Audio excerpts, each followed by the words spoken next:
definitely get some research on. But it's a brand new week, which means it's a brand new Sunrise Community Challenge. Who's ready? So this week, you'll be tasked to guess the CVM original show. So each day, we'll share a blurred image of a CVM original, and we'll be calling 2 lucky Sunrisers on Friday to guess the original for a chance to win $25,000. But of course, you must be a part of the Sunrisers community, so go to our social media pages and click the link in our bio now. If you're not on social media, you can send us a WhatsApp message at 876-833-0897. All right, that's it for the headlines for this morning. And when we return, we'll step into the Ghetto Cuisine Junior Competition. Whoop, whoop. You don't want to miss this one.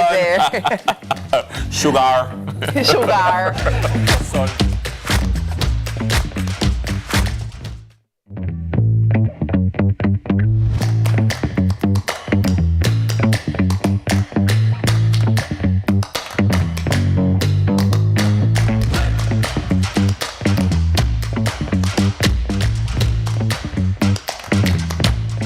Center for Knowledge. It was not my intention to start a school. I was merely helping my friend's son who struggled in prep school. But more parents came, and more, and so here we are. The biggest hurdle is always going to be finding the capital to build out a dream. Because I was not established to approach, I felt at the time, a bank that could help me. Sagicor Bank came into our lives after we tried 2 other banks. We were able to access a personal banker who was able to lead us in the right direction. She was able to help us to stay afloat with access to products like business credit cards and overdraft. I applaud Sagicor Bank for supporting women in business. We are proud to supply all of Jamaica with the highest standard of gas products to keep you safe and well taken care of. Choose well. Choose IGL. The time by IGL is 6:30.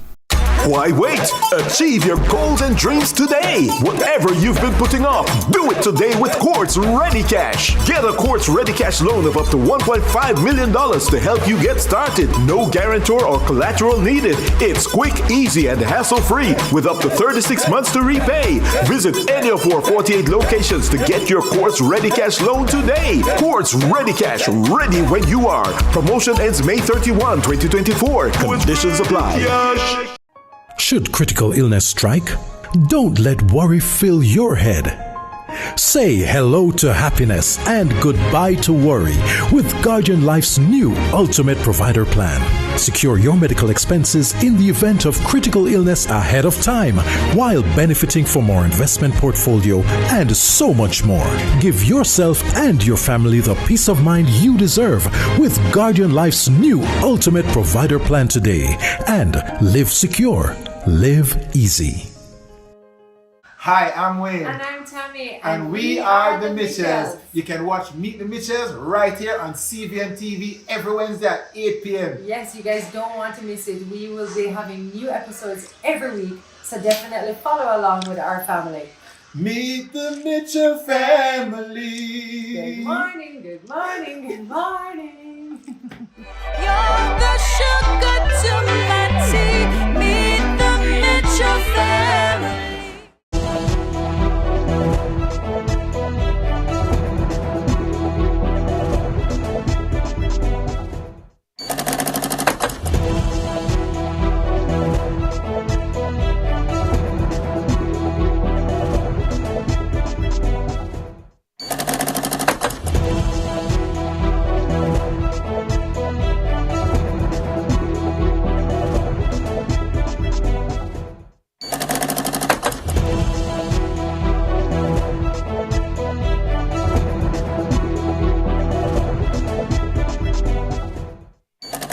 All right, so before we get into Ghetto Cuisine Junior competition this morning, we're going to continue our exploration of investment strategies by delving into the world of investment products.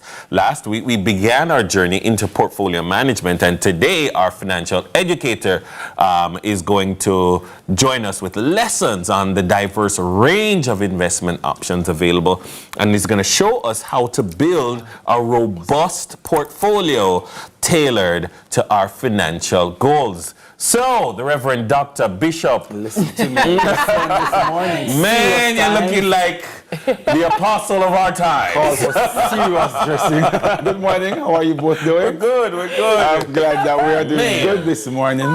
So last week, Monday, we looked at portfolio, building the portfolio, what it is. And then you will tell persons to put things in their portfolio. But we want to not just tell them what to put in the portfolio, but to break it down so that they understand what are we talking about. So I know we've all heard the term before, get stocks in your portfolio, get bonds in your portfolio. Yeah. But do we really understand? And do our viewers fully understand? We want to ensure that they do this morning. So we're looking at stocks and bonds today. So let's start with stocks. So a company can be owned by one individual or it can be owned by several persons, yeah? When a company decides to go to the stock market, they're saying to themselves, I want to now open myself up to multiple owners. That's really what they are doing, open myself to multiple owners. So they break up the company into shares because they want to be able to know who owns what percent of that company. So they're really taking stock of the company, hence the term stock. Yeah? When you now sell your share or buy share, that's really in a market. Yeah, because you find a buyer and there's a seller, hence the term stock market, or you sometimes your stock exchange, because you're exchanging your share for money and vice versa, hence the term stock market or stock exchange. In you selling and buying, that is called trading. We want to have that down there. So we know we have the stock market, but you may ask, why would companies want to open themselves up to multiple owners? Why would they want to do that? And the big reason is they need money. They need your money. They need funding. Yeah. So companies can be funded by three ways, really. Their own money. Take the money from their pocket and they fund their projects, they fund their business. But number two, they can use debt, which is taking a loan from a bank or from an institution where they'll have a fixed interest rate and they must repay this money. Or the third way is by equity, giving up a portion of their company for your money. So that is how this thing works. When a company goes to the public for the very first, Dennis, you have been in class and I like that. It's an IPO. It's an initial public offering of shares? Yes, they're offering shares for the very first time on the market. So you do that. But you may ask, oh, Carlton, I understand the shares, I understand. But how do I make money if I buy into share and put this into my portfolio? There are two ways to make money from the stock market. The first way is by dividend. What is dividend? Dividend is you getting a portion of the company's profit. So if they make a profit, you get what is called a dividend payment, whether it's annually or quarterly. So you get a piece of the profit when a company does very, very well. You can also make money by what is called price appreciation, which is if you buy the share for $10 per unit of share, and the company does very, very well, and that price now goes up to $20. Guess what? When you sell your share that you bought for $10, for $20, you make $10 on the money that you would have made in the first place, which is what most persons do, because that's where you make the bulk of the money when it is that you await for price appreciation. But guess what? It can also depreciate. That's right. The price can go in the other direction, but we'll speak on that. Hopefully we have time to cover that. Quick question. Sure. How do you choose the right stock for you? Well, so it all depends on where you are and what do you want to achieve. So for example, somebody needs a fixed income every single quarter. You then choose stocks which pays dividends, because not all stocks pay dividend. I tell the person all the time, whatever applies to you in your general life, I think you need to align yourself. So if you are somebody who's always at Fontana, for example, you believe in what they do, their core values, you buy stocks in Fontana, depending on that. Also, along with the advice from your investment advisors who are doing the research to let you know. Or buy stocks and companies that you have maybe understand. Companies that you understand how they actually work. Because then, like, if you don't, you might be buying something and you wonder how this and how come I not getting it and whatever. Or blind. Yeah. Yeah, sometimes persons do blind because the hype is going on now. Everybody's buying the stocks now. Me are going to buy some stocks too. But you want to understand why is it that you're buying this particular one now, and how does this company align to you? Correct. That's also important. Gotcha. All right, so that is stocks. We're covering stocks. Yeah. We're moving over to bonds this morning. So what are bonds? These are really fixed income instruments where individuals lend money to the government or to a corporation. You, a small man, me over here, sir, I lend a big company some money. But you may ask, Arthur, what does fixed income instrument means? We want to break that down. It's really an investment that provides a return through a fixed periodic interest payment. So break it down. When you lend your money to the government or to a particular company, they will say to you, here what, Yendi, Dennis, you gave me $100,000. If you give me this money, I will give you a return of 7% and I'll pay you interest on this money every 6 months or every quarter. So you know that a fixed interest is coming back to you as the lender every single month, every single quarter. Hence the term, it's a fixed income instrument. But how does this work? When you give them your money, they give you a bond certificate, a piece of paper that outlines the details of this transaction, which sometimes includes the rate, the value, etc. Let's break down what comes on this bond. You have what's called the face or the par value of the bond, which is really the value, the money that you gave them, $100,000, is the value of the bond. So if the time comes, you know that you have $100,000 at this particular company. You have what's called a coupon rate. The coupon rate is the rate that they promise to pay you on the par value or the face value of what you gave them. So I will give you 7% on this money. That's the par value. That's the coupon rate, sorry. You have the coupon date, which is the date when they will pay you your interest payments. So every 6 months, June and December is when you will get your interest payment. So you can look out for that. And then you have your maturity date, because the good thing with a bond is that you will get back your principal money. So you get interest periodically, but this bulk of money that you gave this company for their expansion plan or whatever they're taking the money for, you will get back that money, which is the good part, which then tells you that the bond is a much lower risk than that of the stock. Absolutely. And because it's a lower risk, the return is also lower than that of the stock, which is why you need both in your portfolio. Because one is higher risk with much higher returns, one is a lower risk. So your portfolio can be something like you want growth, which is where you go over the stock, or you want fixed income, and you want fixed income, so you take a little bond in the mix as well, and you do not want only high risk products in your portfolio. But I mean, when I was maybe in high school, university, it was all about government paper. Everybody talking about government paper, and I don't know, I guess it was maybe the orientation of the economy or the policies or the monetary policies at the time. Now everybody's big on stocks. Is government paper still a part of the game? Yes, it's still a part of the game. I will get to that in subsequent weeks. But you realize that bonds are now coming on stream because the stock market currently is not performing as how we would have wanted compared to maybe a year or two ago. So now bonds are getting a bit more popular, so you're seeing that coming out in the market a little bit more because it's a little bit safer and a lower risk right now, although a very comfortable return. But if you want to know more, guess what? Tune into the next few weeks because we're breaking down all these products for you so you can fully understand. Because you need to be financially well and financially intelligent to make these decisions. My name is Carlton Stewart, and you know where to find me. And guess what? Corner office this Thursday at 8 We have not goat. You don't want to miss it. Not goat this week. Not goat this week. We have a swimmer, we have a trainer, we have a coach, we have a swimming pool this week. You want to stay tuned this week. Did you do training? Let's wait to see. I know the one. In the pool, maybe not. I know. Laps and all, Olympics, Carlton. Ready for Paris? I'll be in Paris this year. No. I'm not visiting, I'm not asking for a tourist, Okay. Ready. Stay tuned. All right, great stuff. Thank you, Carlton. Coming up next, we're in the kitchen with the Ghetto Cuisine Junior Competition. More Sunrise after the break.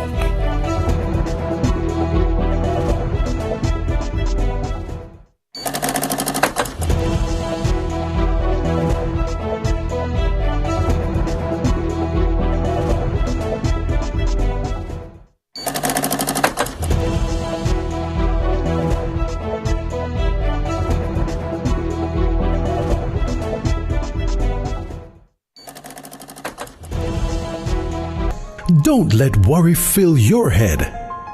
Say hello to happiness and goodbye to worry with Guardian Life's new Ultimate Provider Plan. Secure your medical expenses in the event of critical illness ahead of time while benefiting from our investment portfolio and so much more. Give yourself and your family the peace of mind you deserve with Guardian Life's new Ultimate Provider Plan today. And live secure, live easy. Look who we have in the cut. No, today episode I got nice. Legends, Senator, my longtime brethren, the great all-star, the king, and the man himself. Salute! You know, as man, we're not to go as specialists, and that's the pinnacle of the problem. We want some new era. Do what you love and you never work a day in your life. Lie! You work till you win. It was pandemonium. Country people can relate to me I talk about. What you think about me no matter, you know. What matter to me is what me think about myself. Man United, you know. I don't care what man want to say. You know, man. Yeah, man. You know, man. You finished? Yes, we finished.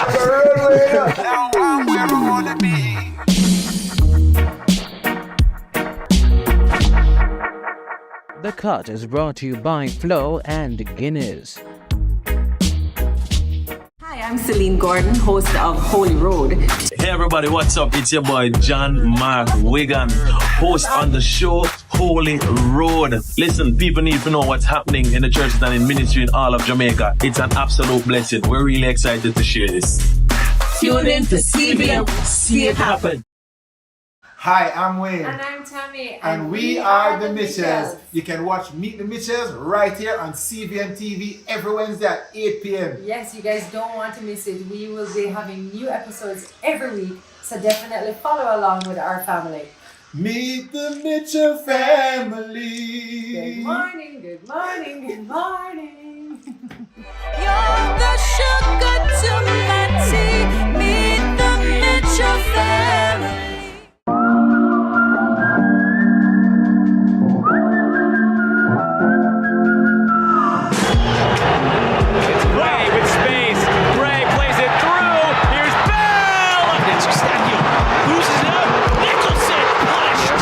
Chance here from outside!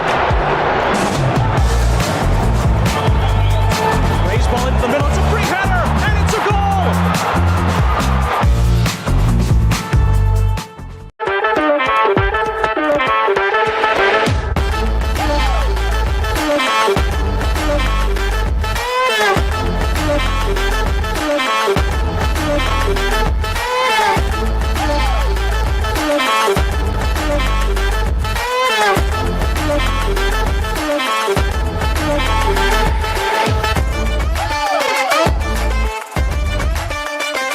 All right, welcome back, Sunrisers. So, the creative chef is back in our kitchen this morning, and he's joined by some creative kids who will be showing us some of their cooking skills.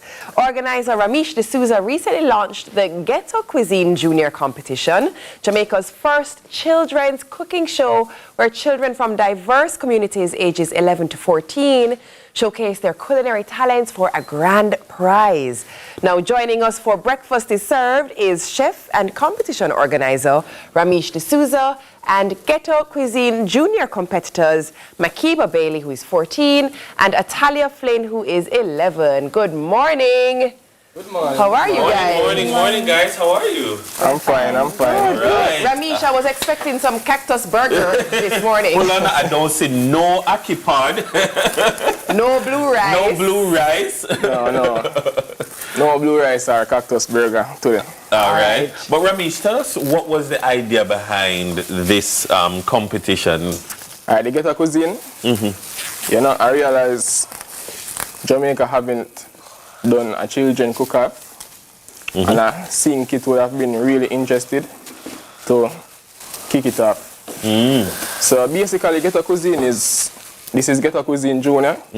Ghetto Cuisine Junior is basically a children cooking competition where children from ages 11 to 14 face off for a grand prize of 100,000.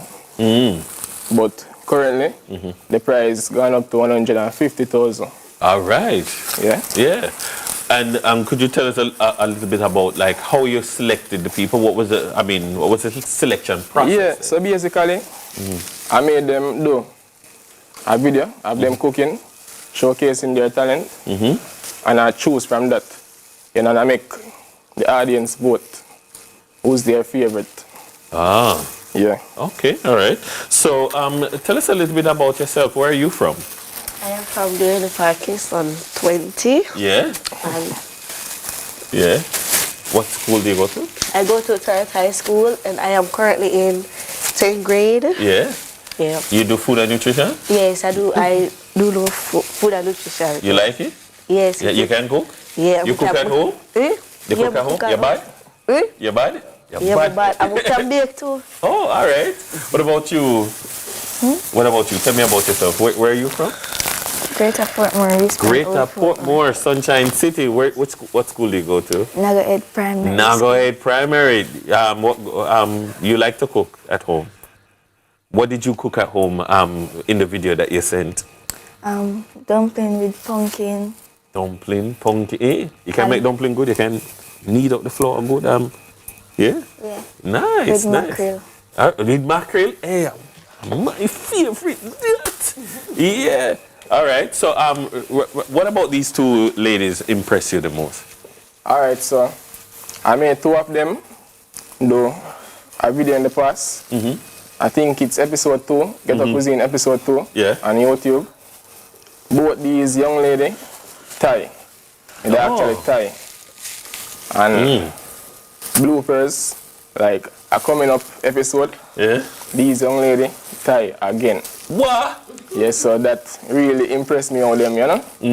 Yeah, head to head. All right. Yeah, so I think both of them would, you know, display a pretty good job. All right. Well, let's get into it. I'm going to hand over to you so they know what they're supposed to be doing this morning. Yeah. We see, the basic. They have all the same ingredients. So, over to you. Go ahead. All right, chefs. So basically, right here, sir, we have all the ingredients to prepare Alfredo pasta. The pasta already cooked. So basically, first thing I'm going to do, I cook the shrimp. Yes, so I'm going to season up on the shrimp, cook the shrimp. After I cook the shrimp, then the vegetable. Yeah, after the vegetable, heavy cream goes in, season it up, then the pasta. Last thing I'm going to add are the shrimp. So ladies, when you can get started, first I want to have a season up on the shrimp. The grubs ready? Alright, season up the shrimp, Talia. Look when you season them.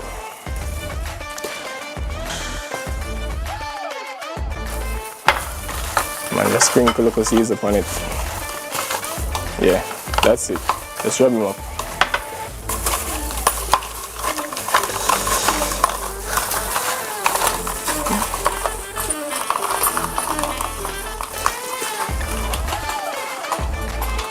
Alright, so about this for your hand. Okay. So Kiba, you can take this spot, Talia. You can take this spot right here.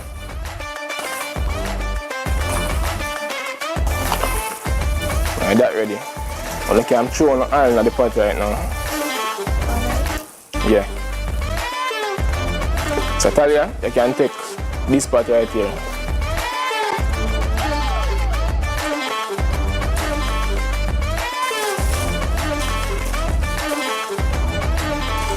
Look at the fire really high, Kiba. Hurry up and put in a shrimp.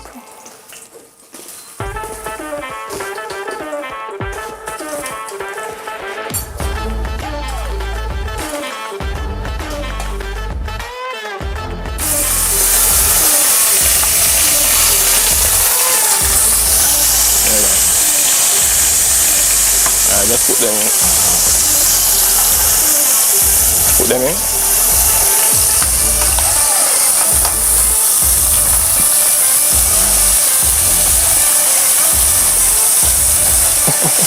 Ramesh, let me ask you, what inspired you to create this competition? I know that you are very creative in what you create in terms of your food and your culinary delights, but why the competition and wanting to bring in the kids? Well, you know, I love to motivate the younger generation. Yeah.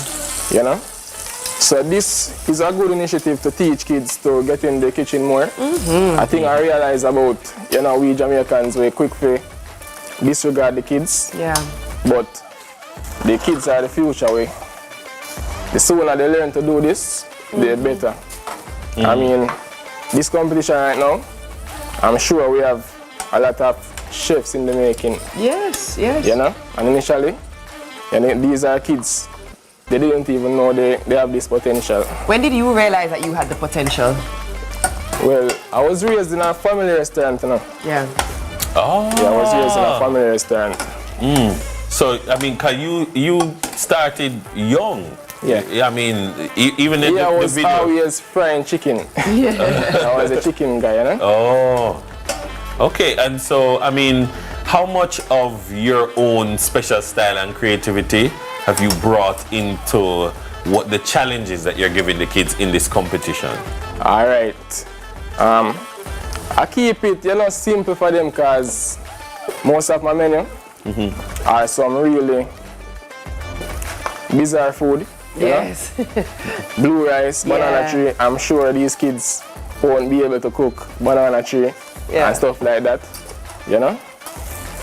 But even when you mentioned banana tree, Ramesh, where you get these ideas from? Honestly, like what make you come up with these new ideas and say, let's make tuna, let's cook this. Like, come on, say tuna, we're not even talking about the fish, we're talking about the plants. The where you get these? Yeah, actually the tuna, I was actually watching a Mexican cooking show, So some of these things I actually see already, but I just put my own twist on it here because I haven't seen a cactus burger. Yeah. But I see they put it in like salad, simple things, but I say, oh, me can put my twist on it. Yeah. So come up with cactus burger. Yeah. And overall, I love to outdo myself in the kitchen. Indeed. Yeah, I love to Smelling outdo great, myself Ramesh. in the kitchen. I don't know if you want to give them some assistance to get the process going. Yeah. All right, the shrimp basically ready. Chefs, and I can take them out. We can show like the water in the sink, right? Yes. Yes. I can put them back in this. Right, and they are busily. How much more time we have left? How much more time we have left? You have 3 minutes. Whoa. I mean, they're gonna be finishing off. Yeah. Or actually, let me change how I said that. Ramesh, ask the question again. Ask the question again. How much time we have left? Chefs, you have 2 minutes and 30 seconds left in the kitchen. Chefs, 2 minutes and 25 seconds. There you go. Next thing you guys will add is the vegetable. Alright, put they that aside. are busy getting their veggies. So you guys have onion. They're getting their shrimp out of the pot. Certainly we are going to probably get that taste of the meal in the moment after the newscast with TK Now they use is everything in it. finished. Just look a bit of each. They are getting to the second phase. Now they're getting some onions and. This is where the niceness come in. So you nice up the Alfredo pasta now. So onions in the pot, the vegetables going in.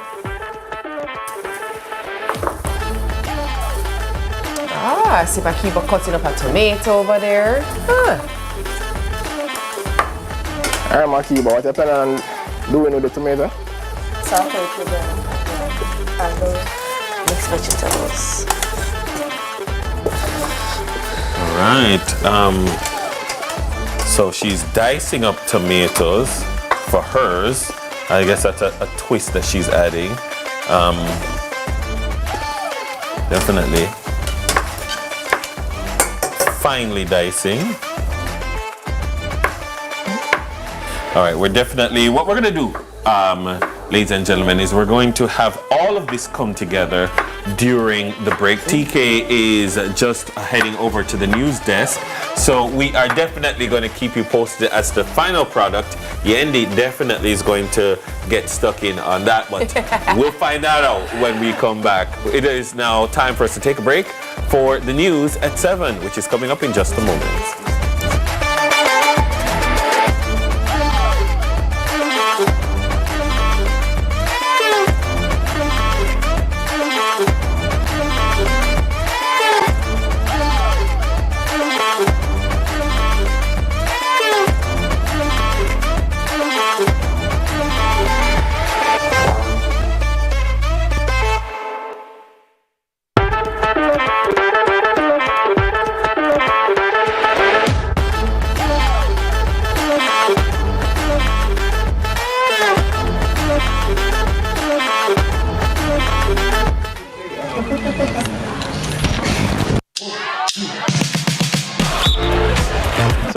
Yes, man. How are you, sir? Welcome to my corner office, man. I'm glad I'm in your corner office, Yes, but I'm man. wondering if I need to be nervous today in your corner office. Man, see, I've been ready for swim, Ready man. for the Come what? on, man. That now. The truth is, this place has been more than just a corner office. It has been a home to me. But I was always the person up to a challenge, and I tried, and it worked. And So that was the first client? First client. And then from that, other parents saw what was happening with him, his progress, and sooner or later, it moved from 1 to now having over 45.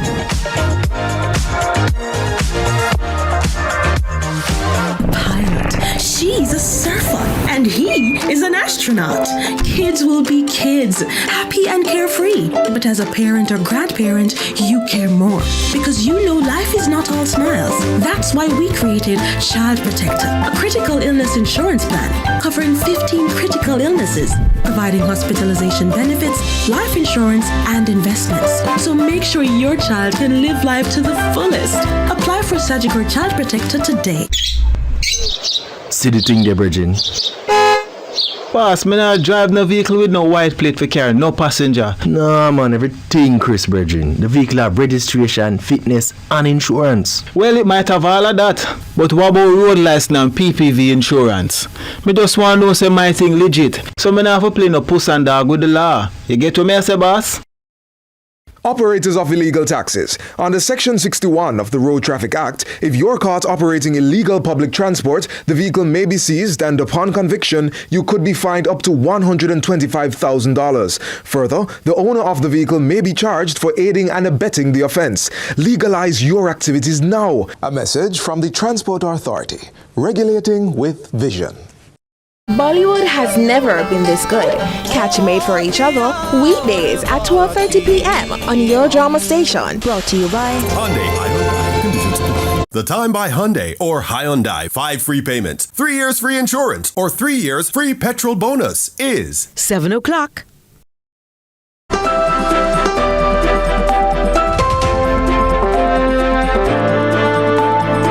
Good morning. Welcome to Morning News. I'm TK Dawkins. Portland residents can now look forward to assisting fellow citizens who live on their busy streets. The municipal corporation partnered with the Ministry of Local Government and Rural Development to develop an addition to the current shelter for the homeless. Trisha Kelly shares this story.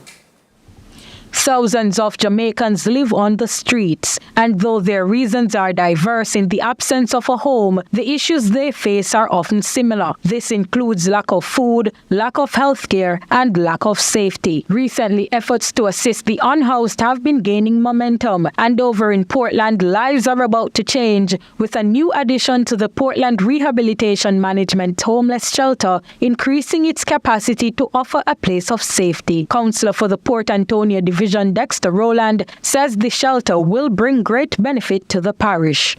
There are a lot of mentally challenged persons on the road, a lot of homeless persons, and this center, I think, can be do a great job in getting these people back on track and to get back to their own home.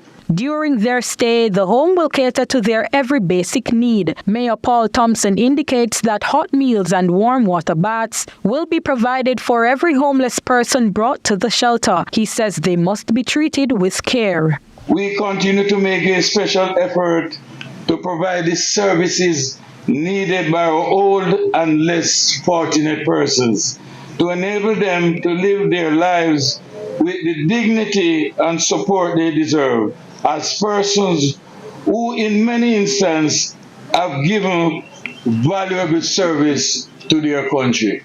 The Ministry of Local Government and Rural Development has been working to improve the lives of those living on the streets. This is their most recent effort in doing so. Minister Desmond McKenzie says citizens should desist from accusing the government of a lack of focus on the social issues affecting the people.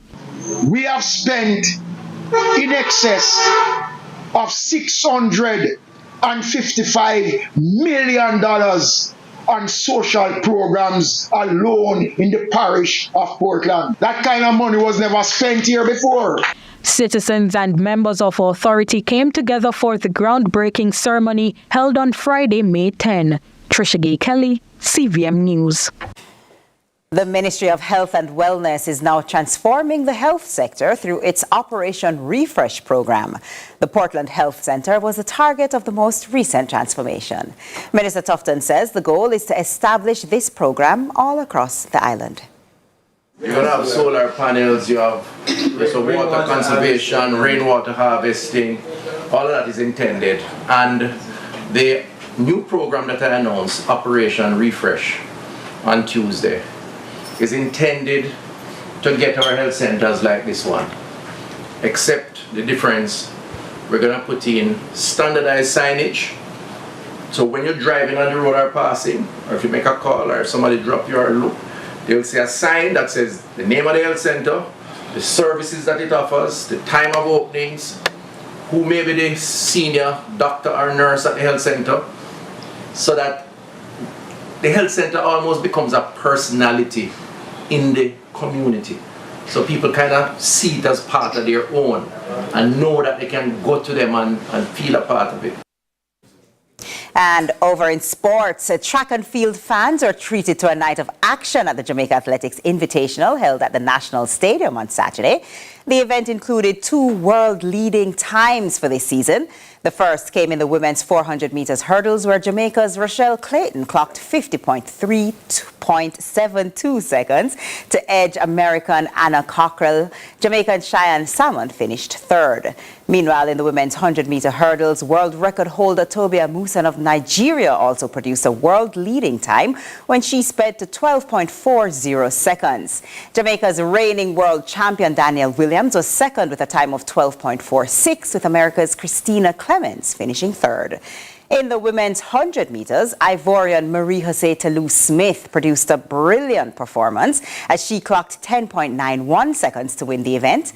The Jamaican pair of Crystal Slowly and Kemba Nelson were 2nd and 3rd, respectively. Over to the men's 100 meters, it was a 1-2 finish for Jamaica.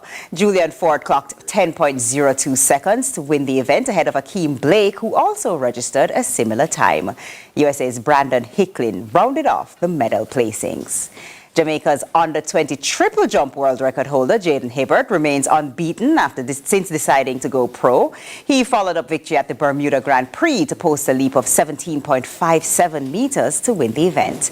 Jamaica had a clean sweep of the medals as Jordan Scott finished 2nd, with O'Brien Wasom finishing in 3rd. Meanwhile, Great Britain's Dina Asher-Smith produced a scintillating run to win the women's 200 meters in a time of 22.51. Ivory Coast's Jessica Gabai was 2nd, with 3rd going to Jamaica's Lene Teva-Thomas. And that's it for Morning News. Join us again at noon for more news and sports desk. I'm TK Dawkins. More Sunrise after this.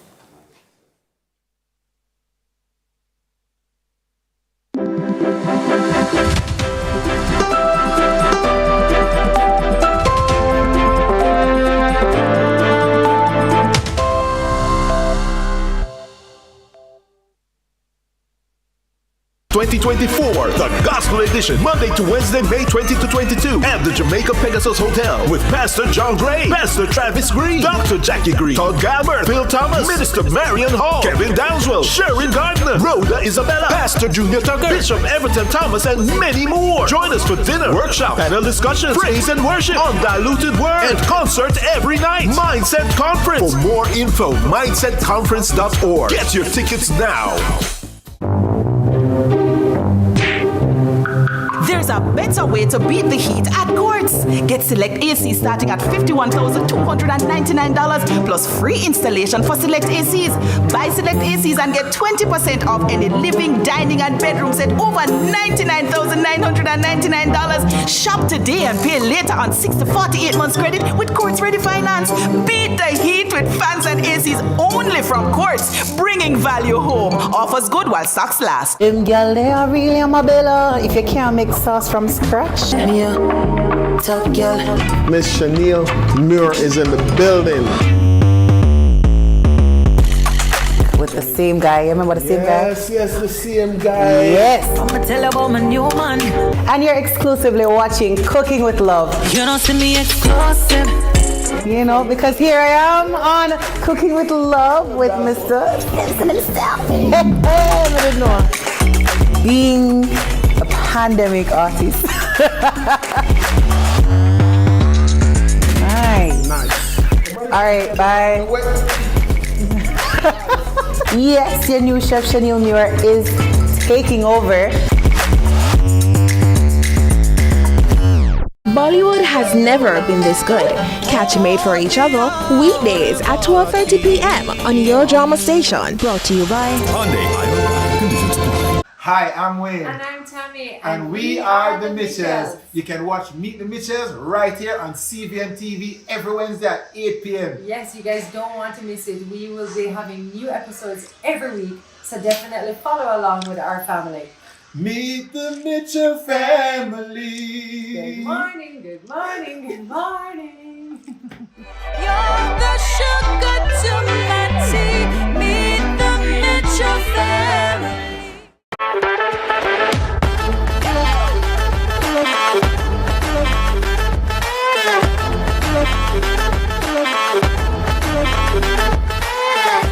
All right, so we're back with the Ghetto Cuisine Junior Competition, Jamaica's first children's cooking show where children from diverse communities, ages 11 to 14, showcase their culinary talents for a grand prize. Chef and competition organizer Ramesh D'Souza and Ghetto Cuisine Junior competitors Makiba Bailey, 14 years old, and Atalia Flynn, 11 years old, prepared food for us. They were with us prior to news. They were making a shrimp Alfredo, and now I believe it's the moment of truth. So let me go into my announcer mode. Just put it over Chefs, the sun, sprinkle please, it. plates down and present your dishes. Okay. So who's presenting to who? Atalia is presenting, Makiba is presenting. Are we going to taste both of them? Are we you want to do that? We'll just do a switch? Sure. All right, so, okay. All right, here comes Makiba's plate. Oh, look at orange juice too. Hey. In the morning. Yes, man. All right. It looks wonderful. Thank you, chef. It looks wonderful. I would not know that it wasn't from a restaurant. All right. Let's go on in for a taste. Atalia, just hold on with yours a little.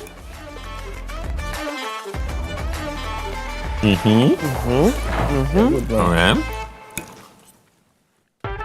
Okay. Taste the seasoning on the shrimp. Okay. Okay. All right. 1 second.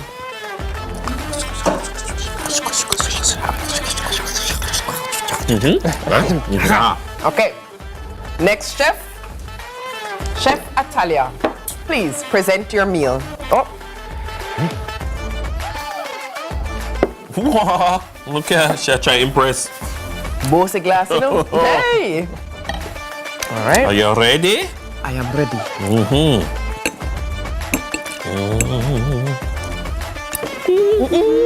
I promise I never want it. I promise.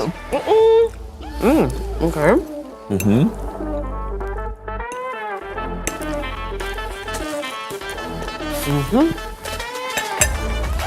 They taste the same. Remember you said the time? We have the results.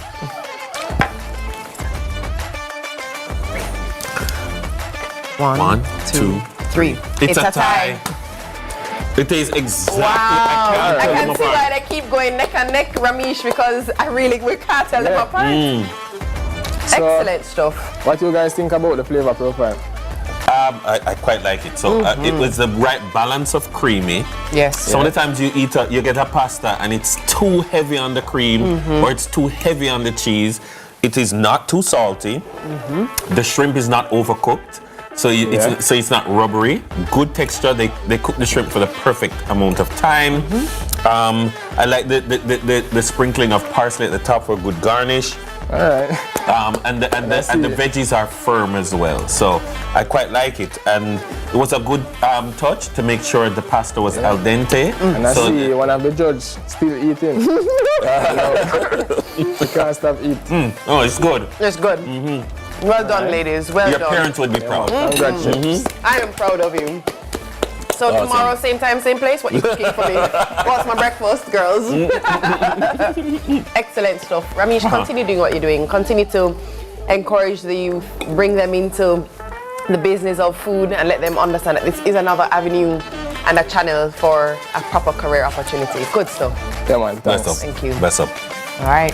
That was our guest, Ramesh D'Souza, the competition organizer and chef. Of course, Makiba Bailey, a 14-year-old chef, and Atalia Flynn, 11 years old. Ghetto Cuisine Junior Competition has been a success here on Sunrise. On the other side of the break, we hop across to North Carolina for Diaspora Linkup. Ghetto Cuisine. Ghetto Cuisine is a cooking show where children from ages 11 to 14 face off for a chance to win. Grand prize of 100,000 Jamaican dollars. There will be 12 competitors. Location will be in Respen and the rooftop kitchen.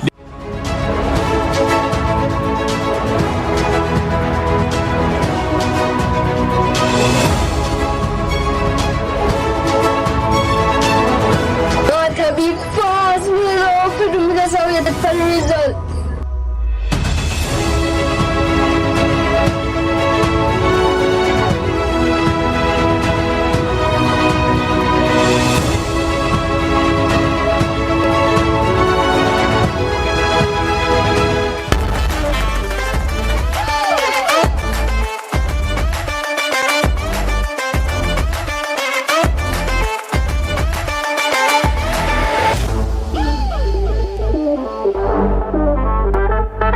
And get creative with your floors, walls, and all the spaces in between. Our knowledgeable sales consultants are happy to help create your beautiful finish with the latest designs in first quality porcelain, wood look, vinyl, mosaics, natural stones, and countertops. At Creative, you will get every tile you need for your residential or commercial projects. Creative Building Finishes, your one-stop shop for everything tiles. Visit our showroom at 5 Red Hills Road or call 876-929-5553. Get tiles, get creative.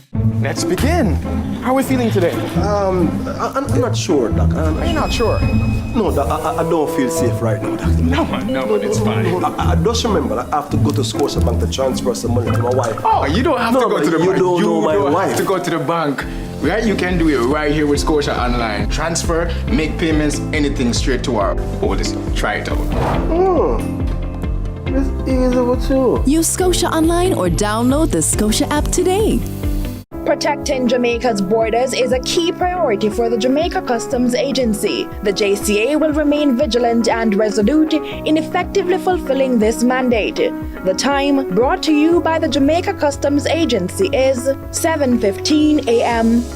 Our days get a little complex sometimes. Often so many things make sense, yet so many do not. We are being intentional about giving prominence to the big stories in order to clarify and enlighten. Lead Story explains who, what, when, where, why, and how. Lead Story with George Davis, weekdays at 6:30 p.m. on CVMTV.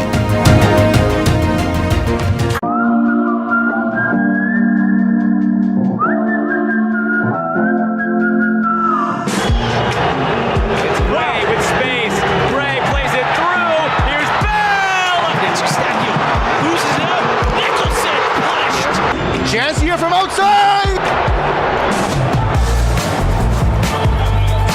Raise ball into the middle, it's a free header, and it's a goal!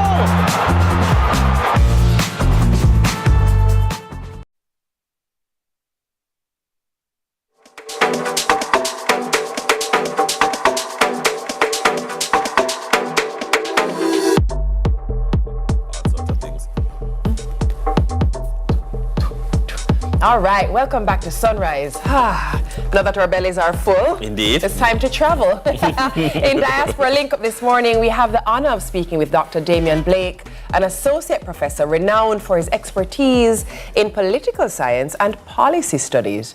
Hailing from Jamaica, Dr. Blake has made significant contributions to academia, research and public discourse, both in his home country and abroad, shedding light on critical issues ranging from Caribbean politics to immigration matters. Dr. Blake joins us this morning from North Carolina. Good morning. Welcome to Sunrise. Good morning. Good morning, Yendi. Good morning, Yendi. Good morning, Dennis. How are you? Are we good? You see, and you know, Dr. Blake had a funny feeling, you know. So just before we came on, I was kind of saying, you know, I could have given you a little of the Alfredo, but he said no, having a better location with better food options. And then he sips his tea and he said, let me just rub it in. I want to say it's better, but it's close. Close, you know. On the Outer Banks in North Carolina. Yeah. Just about 4 hours east from Greensboro, where I live and work. Yeah. And there's shrimp aplenty. Nice.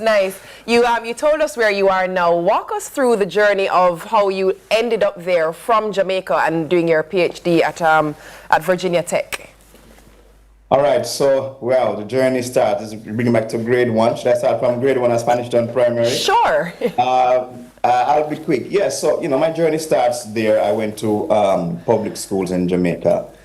Spanish Town Primary is where the magic all began. And then I was a common entrance student, so one of the common entrance generation, and went to the St. Catherine High School. Oh, yeah. Let me repeat that. The St. Catherine High School. Thank you very much. And at St. Catherine High, I was really exposed to some very good teachers. We had very good teachers there, and they really piqued my interest in the world around me.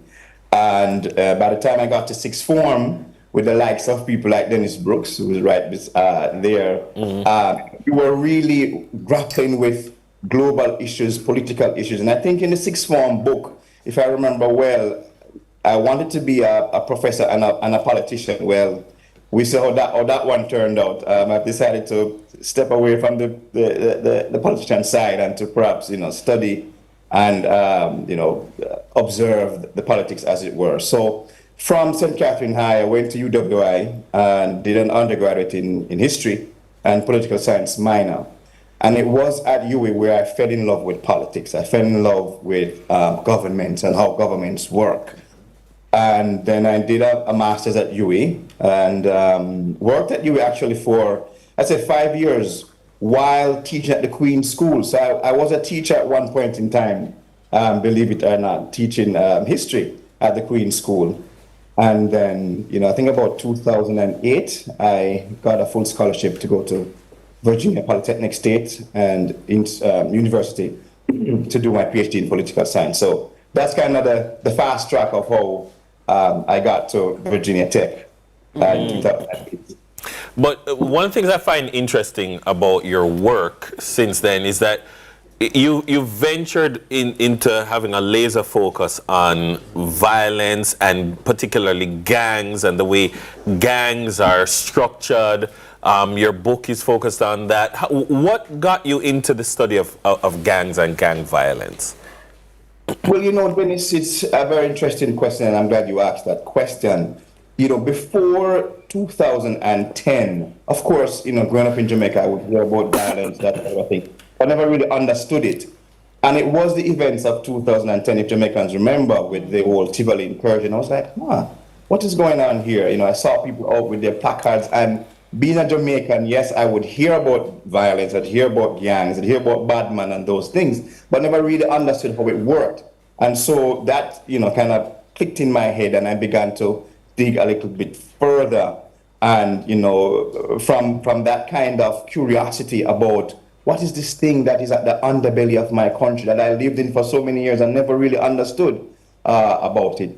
And so I started to probe around, read some books, talk to some people, and that eventually led me to doing about 10 months of anthropological work in several communities in Jamaica, several what we call garrison communities in Jamaica, to understand this feature of our society, of our culture, actually. I mean, the dark side, if you will, of the Jamaican society and culture, this problem around violence and gang violence. So that's how I kind of got into it in 2010 in a very intimate and deep kind of way. Dr. Blake, some would say that's not something that can be studied because it's so subjective, it varies in each space. Obviously, you studied it deeply and in depth, and when you take on something like that, are you able to conclusively say, these are the findings, and as such, we can put these things in place? Or is it the kind of thing where you just say, you know what, we have options A to D, which could possibly work, we have to cast a net? What's the takeaway from a dissertation or a study of that nature? Yeah, certainly the findings that you will have, these things continue to evolve, right? When I did this deep study in 2012, it was spending 10 months there, the kinds of things that I had recommended, some of which I have seen being working or have been implemented in communities. But I view it as something that is evolutionary, right? There isn't a one size that fits all. There's the one cap that fits all. And that you're talking about human nature, and things will shift and things will change. Now, having said that, Dennis and Yendi, there are some things that don't actually change that much, right? There are some structures. If you go into literature, you talk about the structural factors around violence and crime, for example. And if those structural things don't shift or change or aren't really attended to, then you will have similar or the same kinds of outcomes. Gotcha. Got you. Let's talk a little bit before we wrap up about you as a Jamaican in the diaspora and some of the stuff that you're doing. For instance, I found that your courses are very popular at your university. I mean, you've gone now, and it's not just about being a Jamaican, but about understanding black men in America. Like, I mean, I find that as an interesting dimension now, that you're as a Jamaican in the space, educating black men in America about themselves. Yes. Yeah, very interesting. Dennis Yendi, I recognized that I was black when I got here in the United States. I didn't know that before. Of course, we know that in Jamaica, we strut around in the castles of our own skins, right? We're very confident about who we are and where we are from and what we're about. And so when I came here in 2008, I had an incident where I asked a young lady to, where's the library at Virginia Tech? And so I was walking towards her. There's a white young female, and she began to clutch onto her bags, and she was moving in the opposite direction. And I was like, "Wow, what's going on here?"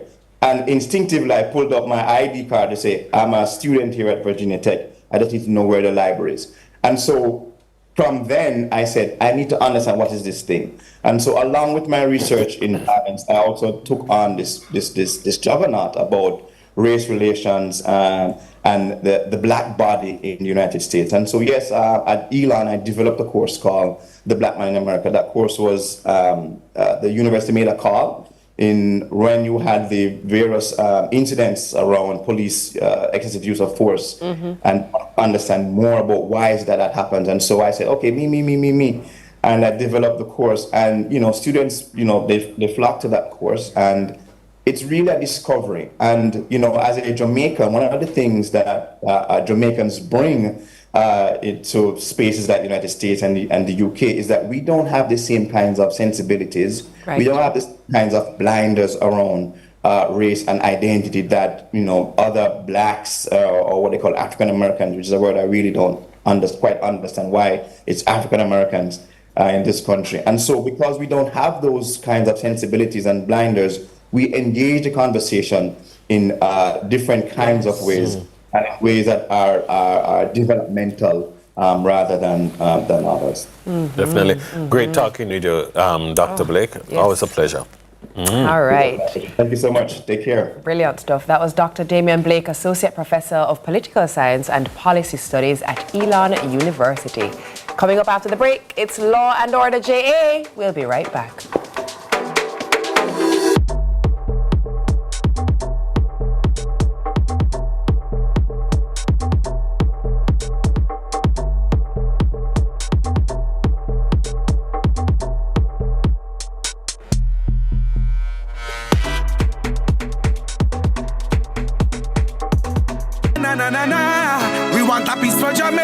Yeah, yeah. We have to be our brother's keeper. Yeah, yeah, yeah. Jamaica live good, yeah. I make we enjoy life. What we feel safe at night. Jamaica live good. I better you and I. No say we future bright. Jamaica live good. Come together as one. I make the violence the world. Harry, how was school? It was really good, but I'm really hungry. Can we get some juicy patties? Sure we can.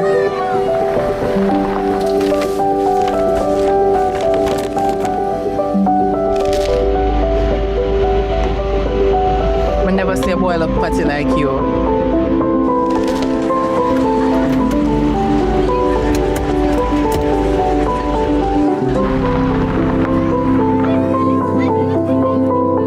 Hey son, you good? No, Dad, I'm starving. Can we get some juicy patties?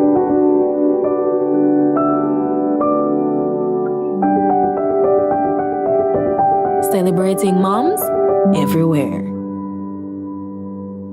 At Quartz, we know that mom is not just a mom. She's so much more. She's not just a wake up at the crack of dawn, make breakfast kind of mom. She's an armchair detective who would love a 3-piece TV combo. Get her one starting at $49,999 or save up to $150,000 on a new living room set for her to lounge in. Upgrade her bedroom with an 8-piece bedroom combo for only $149,999. Plus, you can shop for her today and pay later. So let's celebrate mom, because to us, she's so much more. Quartz, bringing value home. Offers end May 31, 2024. Conditions apply. You know them, the movers, the shakers, the people making a difference, who never shy away from a challenge, who are never afraid to dirty their hands, to jump in and get things done, who are never afraid to fail, to take a risk, to learn. You know them and aspire to be like them. And you can, because there's always room for greatness. Apply today. University of Technology Jamaica, the birthplace of greatness. Employers and householders, access the Heart NSTA Trust Skills Registry today to employ trained and certified skilled professionals. The time by Heart is 7:30.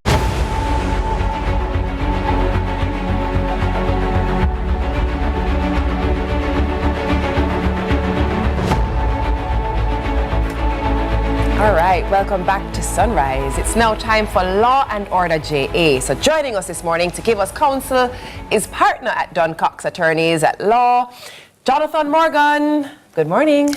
Good to have you again. Jonathan. Good morning. Always great to have you. So we do have a question for you today, and this one I think everyone needs to pay keen attention, especially all the parents. So the question is, I picked up my 13-year-old daughter from school on Friday and found bruises on her back and arms. I asked what happened, and she broke into tears in the backseat of the car, saying that the principal beat her at school for not doing homework. Are they allowed to beat our children like that in schools? I cannot afford to take her out in the middle of the term, so what can I do to stop this? All right. This is Where are we with corporal punishment and caning and all that kind of thing? The good old days. Well, corporal punishment in a general sense is still lawful in Jamaica. There are specific exceptions to that. There is early childhood institutions. Those are schools that handle children under the age of 6 years old. They are prohibited from administering corporal punishment to their students. I also know that corporal punishment is prohibited in residential childcare facilities. But if you are dealing with a student who is above 6 years old in an academic institution, corporal punishment is allowed, but it must be done within a certain limit. Right. How is the limit I saw the back and the arms. When I read that, I was like, back and arms? Are you allowed to? I don't. Tell her. How is the limit determined? Because something like that would fall somewhere on a continuum of that's subjective to an individual. So what I may perceive to be extreme may not be perceived to be extreme by someone else. So how do you determine the limit? So the law says that corporal punishment may be administered once it is moderate and reasonable. So those terms, again, are subjective terms, and people may grapple with what they mean. But it tends to mean that the corporal punishment cannot be degrading. It cannot be excessive. It cannot be so intense as to cause any permanent or long-term damage to the student or to the individual. It must be measured. It must be commensurate with what they are trying to achieve, which is simply discipline and not physical harm. They're not attempting to abuse the child. And what we find in the law is that there's a very clear threshold between what is known as corporal punishment and what is known as abuse or physical harm to a child in a way that goes to the immeasurable or the excessive level. That is certainly prohibited in law. I thought that it was supposed to be applied to the hands, for instance, so that, you hold out your hand, and or maybe to the buttocks area. But definitely I thought it was limited to the hands. But my question then is, in terms of the Offenses Against the Person Act and the Child Care and Protection Act, when you are going to breach the epidermis or the dermis of the skin, and cause bruising, now aren't you getting into the realm of grievous bodily harm or assault occasioning bodily harm? Yes, so the Offences Against the Person Act tend not to arise in the context of corporal punishment unless it gets to the level of something truly excessive. And we're talking about bleeding, breaking the skin, things of that nature. Bruising, however, in my opinion, certainly is evidence of abuse or cruelty.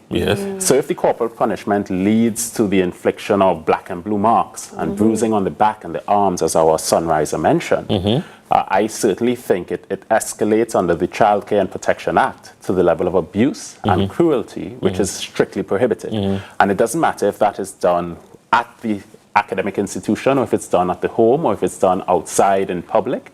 It certainly is an offense under the Act that can have certain consequences. What would those consequences be, and what would the next steps be to be taken by the person who sent in the question? Yes, so evidence of any abuse or cruelty in an academic institution can lead to a report being made at the Children's Registry.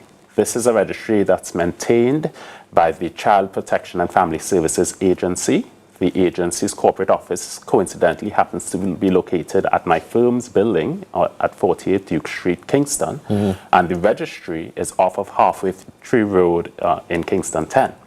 So a report can be made at the National Children's Registry if there's any evidence of abuse or cruelty at school.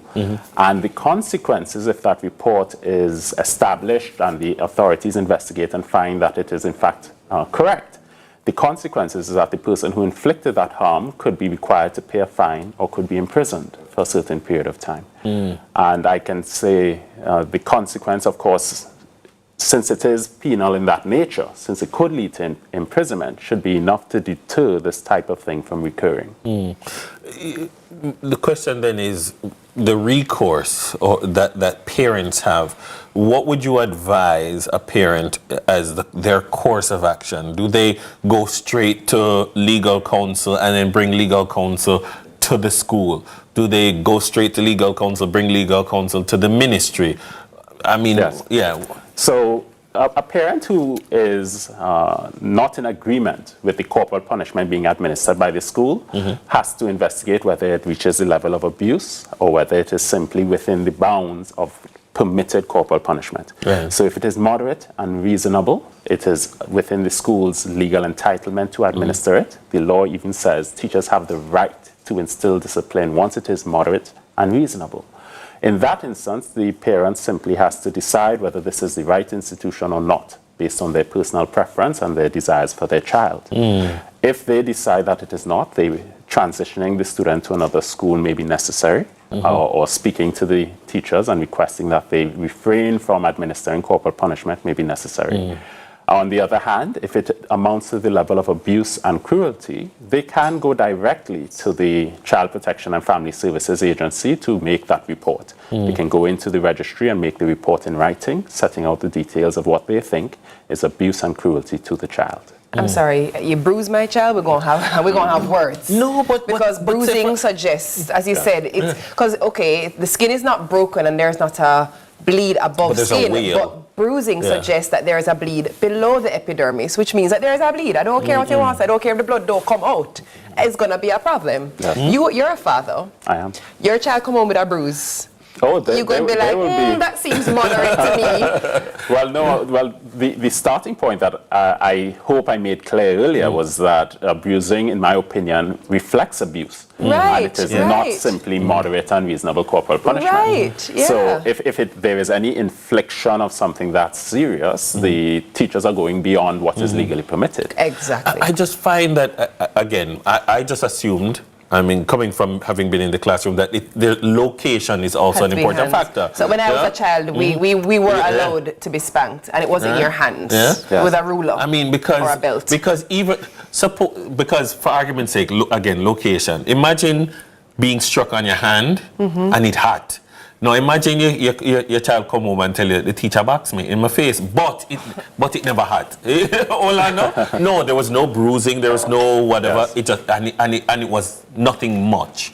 So would you say I would prefer a heavier slap on the hand because of what the slap on the face means? Yes. Yeah. Yes. Or I got one lick in my back with the belt, as compared to 10 lashes on my hand. Like, again, for me, location. So location is really relevant. so subjective. I agree, because different forms of infliction of corporal punishment can be degrading. And they can lead to embarrassment. Which hence my reaction to the face. That will go on to... That is my point. In addition to the abuse point, another aspect of the prohibited administration of corporal punishment is cruelty. Right. If the administration of that punishment is cruel to the child because it's done in front of the school, Right. and the child is made... Humiliation, the psychological factor. I was actually going to say to you, I understand that you said the penalty is a fine or imprisonment. There also needs to be, a part of the penalty needs to be you pay for the psychological, you pay for the therapy session. Yes. Interesting. And then I'll call you to defend me, Jonathan, because we ain't going down like that. So the only thing I think that's important to mention is that while the law still has some of the traditional permits to corporal punishment that's moderate and reasonable above the age of 6 at school, the government has frowned on it. And the government has come out to say, as a policy perspective, they do not encourage corporal punishment in the schools at all. Yes. And they've indicated an intention to move the law in that direction. Yes, true. Yeah. Especially if we're going to have dialogue around conflict resolution, there are other ways to solve issues without resorting to violence. Structured violence. Yeah, exactly. Yeah, indeed. All right. Me and tell me can't nobody. Our guest has been Jonathan Morgan, partner at Duncops Attorneys at Law. On the other side of the break, it's time for Sunrise Picnic Corner. We'll be right back.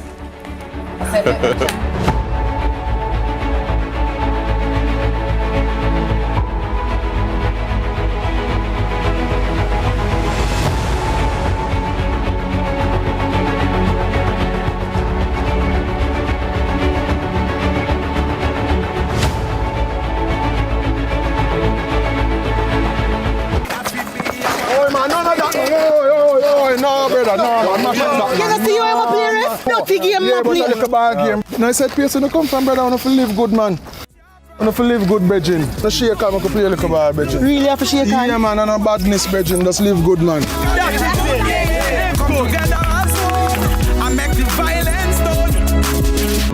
Invest in Jamaica and make your money grow. Invest in Mayberry Jamaican Equities Bond, a safe and purposeful way to invest. How? We carefully invest your funds in top local companies, empowering you to profit from multiple businesses, not just one. With a minimum investment of just $20,000 and an interest rate of up to 10.5% per annum, it's more than just growth. It's profit with purpose. Discover more at www.profitwithpurposeja.com or contact your investment advisor for full details. Profit with purpose. Invest with Mayberry. If you save, pay, borrow, invest, or insure with NCB, now it's time to own a part of the NCB Financial Group Limited in its additional public offer. For as little as $6,500 in the general pool, you can own shares in the business built on strong performance and making life better for all Jamaicans. Invest in our future. Invest in your future. Offer opens May 6 and closes May 27. Apply for shares at goipo.jncb.com. Conditions apply. This is Mark. He's saving to make sure that this one doesn't have to worry about student loans. This is Tevin. He's saving to make sure that next year he can live by his own rules. And this is Janelle. She's saving to make sure that the girls' trip to Greece makes it out of the group chat. They all have one thing in common. Their JN Bank savings. Saving little by little is what makes life affordable. Stop wishing you could. With your JN Bank savings, you absolutely can. JN Bank will help you find a way. Today is a special Mother's Day edition. The first women to be on the cut. It's a big deal. It's a big deal.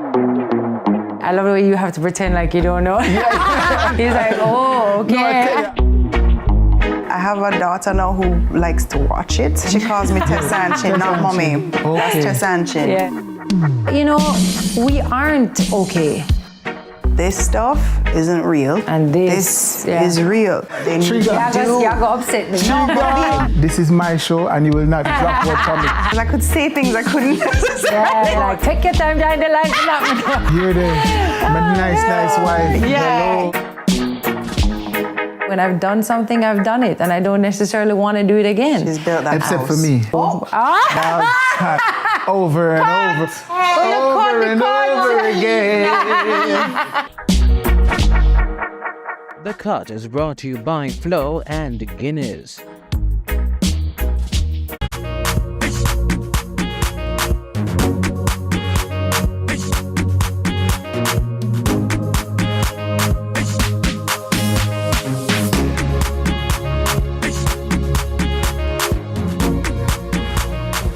All right, welcome back, and thank you for staying with us here on Sunrise. Now, this week, we are in the Sunrise Picnic Corner, and we will take it to the turf as we explore the sport of golf. Now, President of the Jamaica Golf Association, Jody Munn-Barrow, joins us to talk about the upcoming Caribbean Junior Championship. It's slated for July 2024. And we'll also get a one-on-one golf class from 12-year-old Shasa Redlefson, member of the Jamaica Golf Association Junior Golf, who promised us he was not going to laugh when he sees how bad we are. He's not going to right? laugh. Oh, and then he I'm kidding. Good morning. Welcome to Sunrise. Good morning. Thank you for having Let's us. kick things off with Jody. Yeah.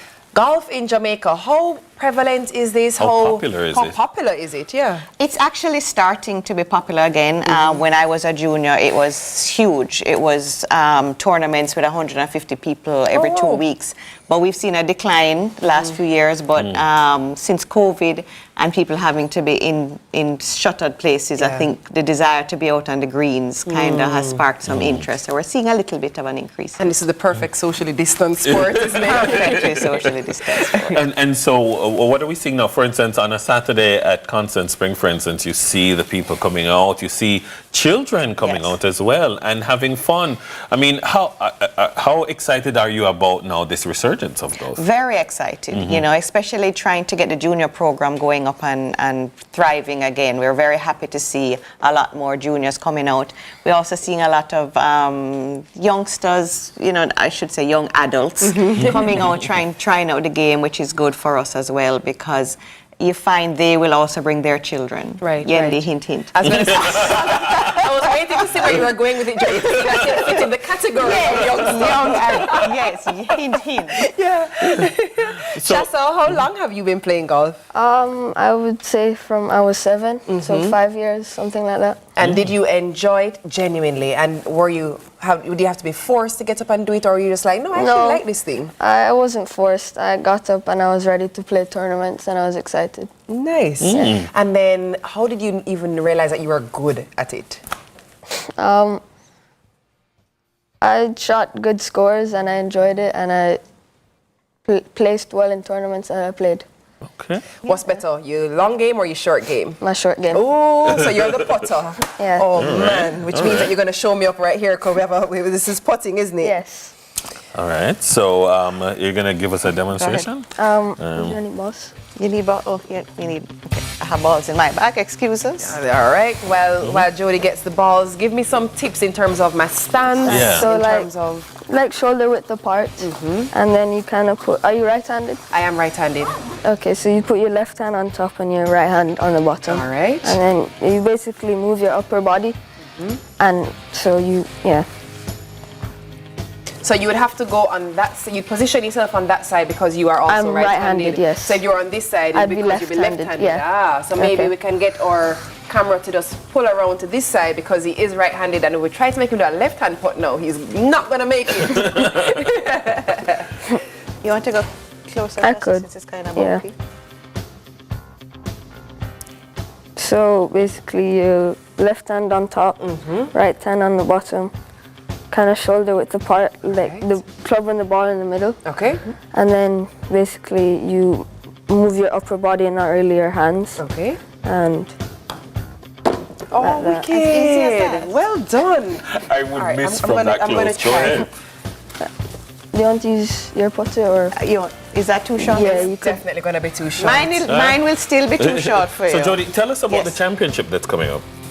We're having the Caribbean Amateur Junior Golf Championship. It is an annual event that's held in the Caribbean, in a member state of the Caribbean Golf Association. So this year it's in Jamaica. It's been around since 1988, and it features all of the best junior golfers within the Caribbean. About 8 countries will be coming to Jamaica to participate from the Caribbean region. It's going to be held at Caymanas in July. A hush comes over the green as Yendi is about to take her putt. Left hand on top, right hand below. Yes. Shoulder. Rock your shoulders. Let's see. Move the upper body. Let's go. Almost. Well done. Well done. Well done. I forgot to do too much on it. So who can enter? Well, it's done. It's a national. You can go Why? for the 8. It's a national competition. So it's really the elite golfers that try out for their national teams and come. A little touch A strong. little bit too strong. Just a little touch Sorry, strong. too much in the gym. Dennis's ball went into the bunker. But there's other balls there, Dennis, if you want to use. What do you call the sand pit again? Sand trap or I bunker. got it right. I said bunker. Ha! Or it went into the water, Dennis. You have to fish it ball out the lake. All right. Oh dear. Dennis, you're going for a bogey at this point. There we go. Oh, there we go. Well done. And that's when you do the Tiger Woods. I'm trying to. What does Tiger Woods do? Oh, Isn't that his celebration? Like a fist pump. Yeah. But I like that Dennis has golf pants on. I know. He does. Yes, so Shasta is one of our 13 national reps that will be participating in the various categories. Nice. 18 and younger. Oh, well done, Dennis. Actually, it looks like you have another competitor. We have a young adult that You just need to shave your mustache, Dennis, and you can go in the juniors. Y'all are about the same height. No, I'm kidding. Hey, Shasta found it for Wow. How can we find more information? Ready. Look at my golf stance. Yeah. Yeah, there we go. Our golf association website has more information, and you have the golf club websites. If anybody's interested in playing golf, come to Constant Spring. There's a coach there waiting to welcome you in and get going. There's no better sport, I tell you, than golf. You know what people often underestimate as well? It's actually very good exercise. It is. Because you're walking the greens, you're going up and down. It's about 7.5 kilometers per golf course that you Worse walk. if you're carrying your own bag. As the juniors have to do. They're required to carry or push their golf bag, no caddy. So it's very good exercise for the kids. Yeah. It teaches them a lot of discipline, a lot of patience, a lot of humility. Yeah. Because the game humbles you a lot. Yeah, as it just did me. It's really good for the kids, So we hope that we can get some more golfers. Awesome. We hope that coming out of this conversation, that's exactly what will happen. All right. All right, that was Jody Munbarrow, president of the Jamaica Golf Association, and Shasta Redlefson, my coach, junior golfer, future champion, Tiger, watch out. All right, when we return, it's time for mic check. We'll be right back. Please stick and stay. You have to teach me.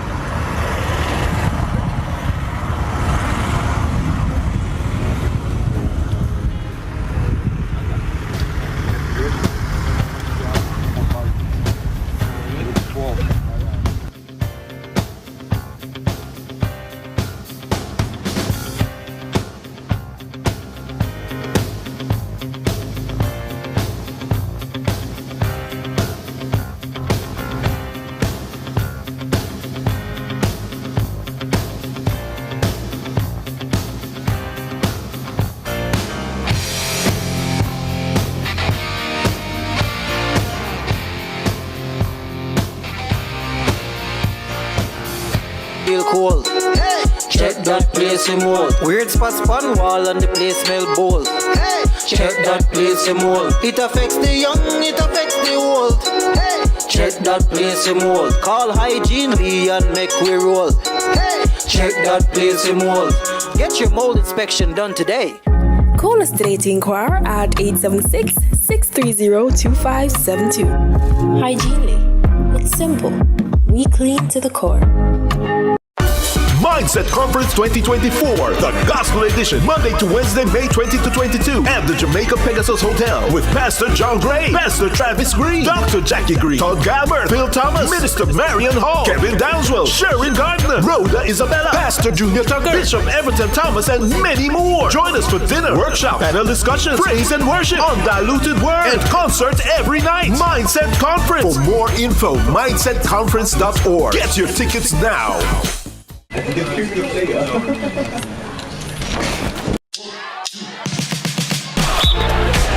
Hello. Yes, man. How are you, sir? Welcome to my corner office, man.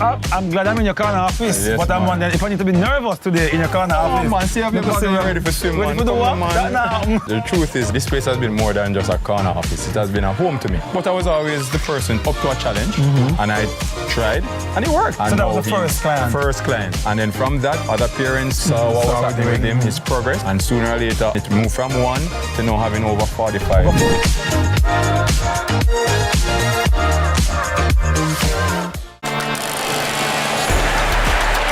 Cesar Huerta pounces. It's a wonderful finish from Luis Chavez.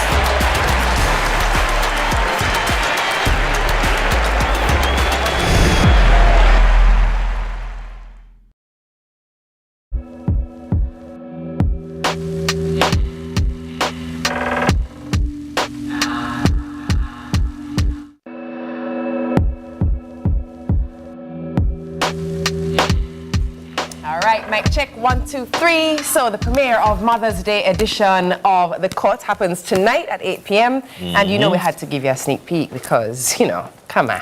Come on. I actually think that Dennis may want to weigh in on this discussion. So Oh, check really? this out. Check Let's this out. see.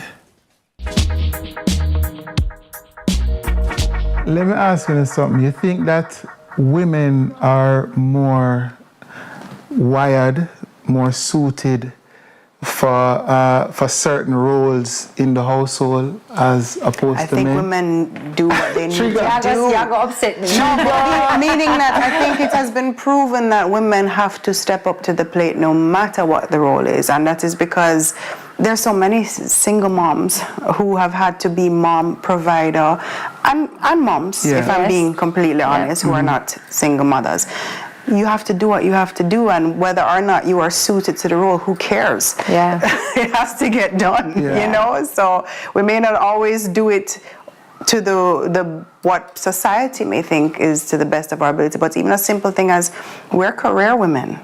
You know, I daydream sometimes that I could be that person who is a stay-at-home mom, which I have such admiration for because it is not an easy thing to do that. But I also know that that is not my reality, and that is not my, I don't know if I could, you know, because I am that go-getter. I am that ambitious person, not saying that stay-at-home moms are not, but that is how I am wired.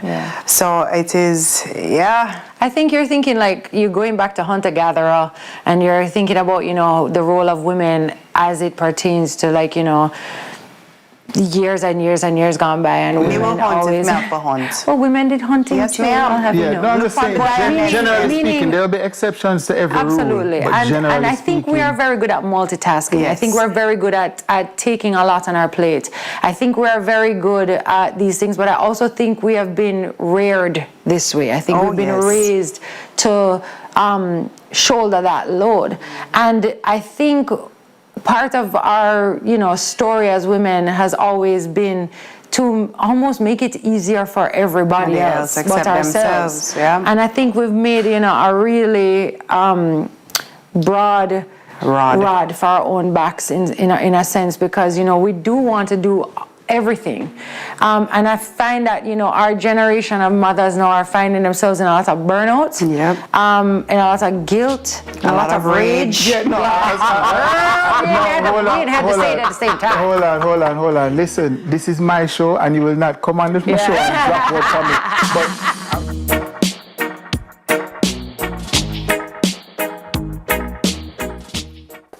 I love that discussion about what is your take on how we are wired? Do you believe that we are wired in a particular way? I think, when we look at, again, it's another aspect of the nature versus Gender nurture norms. the debate. And yes, we are products of both nature and nurture. We are products of biology as well as socialization. And a part of that socialization is gender socialization, which is a combination of society telling us what women or men can or should do. Rules, So that is a factor, but there is the undeniable reality that a part of our genetics and our evolution has been, and don't tell me that, well, what about single moms? That is the social situation. Correct. And we will, as resilient beings, as beings with sentience, we will adjust. Correct. And we will have aspects, but in terms of the way we are wired, or the way we are, our hardware, is oriented towards certain things. There are things that my wife will say, there's perspective that she will bring, and I'm like, oh my gosh, I wish we had more time. One day I hope we had time to get into it, but I was sharing with Dennis that when I was doing my master's, there was a course I took called Sex and Culture that speaks to the whole concept of nature versus nurture, and there was a study that we had to look into, and they followed set of children, boys and girls, for 20 years and observed them literally from infancy until they were age 20. And the observation was that there were some little girls who naturally played with dolls, other little girls who went towards the trucks and the blocks. There were boys who went to the dolls and boys who went to the trucks and the blocks. And what their outcomes were in 20 years is very, very interesting. I would love to get into it. But also their outcomes are a product of many things, because their outcomes are also a product of not only their gravitation towards the dolls and the trucks and whatever and the blocks, but their parents' perceptions of what that means. But let's not forget that the studies have different factors, right? There are different factors involved. But it's the perfect example of the nature versus nurture discussion. And I always come back to that study anytime these conversations come up. But existence is just interesting. It's so interesting. The humans. Indeed. That's all the time we have for today's Sunrisers. It was fun. It was fun. And got a bit of breakfast along the way as well, and learned a bit from talking to great people. I love having conversations for a living. But it's a brand new week, which means a brand new Sunrise Community Challenge. And so this week you're going to be tasked to guess the CVM original show. So each day we'll be sharing a blurred image of a CVM original, and we'll be calling 2 lucky Sunrisers on Friday to guess the original for a chance to win $25,000. But you must be a part of the Sunrisers community. So go to our social media pages and click the link in our bio now. And if you're not on social media, you can send us a WhatsApp message at 876-833-0897. And don't forget, please, there is lead story this evening at 6:30 p.m. Remember to tune in as well to The Cut tonight at 8 p.m. We saw a nice little sneak peek there. It's going to be a good one. Also, big up to our official catering sponsor, Mothers, with the best breakfast in town. The Roundtable Squad takes over when Sunrise returns. See ya.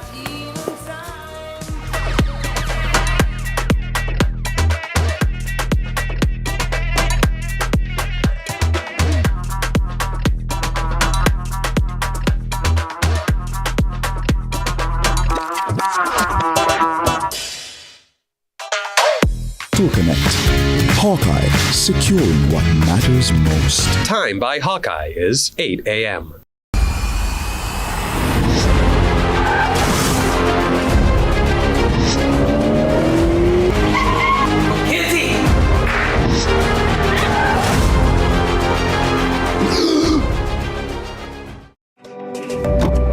Listen, I'm about to drive. Let me call you back.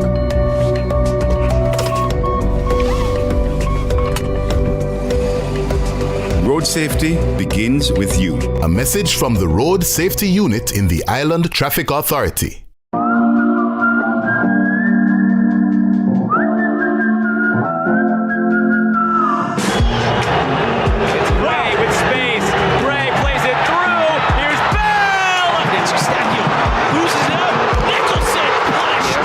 Chance here from outside! Raised ball into the middle, it's a free header, and it's a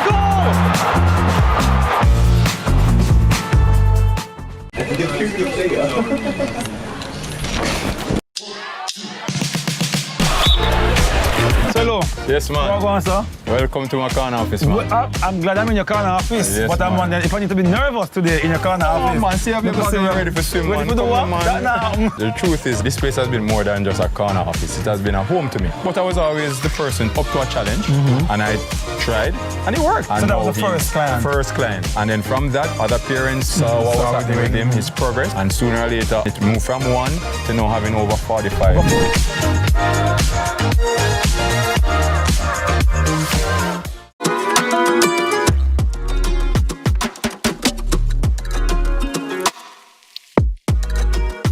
Welcome to the Round Table, everyone. Happy post-Mother's Day from the Round Table squad. Listen, we have a few mothers with us today.